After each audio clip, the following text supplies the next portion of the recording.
पुणी विवाद रे लेखाश्री सामंत सिंहार नवीन पट्टनायक को मौड़मणि कही पुणी सोशल मीडिया रे विवाद साजिछि। कहीं बारंबार लेखाश्री एभली पोस्ट सोशल मीडिया रे करुछंती एवं अनेक लोक ताकू विवाद भितर को टाणुछंती।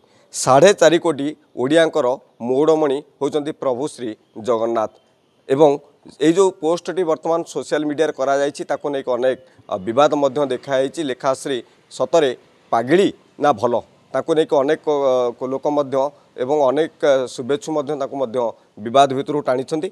नवीन पट्टनायक सुस्थ बा आशु आरोग्य कामना करने तो ठीक अच्छी एवं मुंबई जावा कथा ठीक अच्छी साक्षात करने कथा ठीक अच्छी किंतु साक्षात करने समय जो फोटो को पोस्ट करी एभली विवाद भितर को टाणी होइचंती लेखाश्री। प्रभु जगन्नाथ होइचंती मौड़मणि ना 4.5 कोटी ओडियांकर मौड़मणि नवीन पट्टनायक से कथा को नहीं गोटे विवाद उपजी।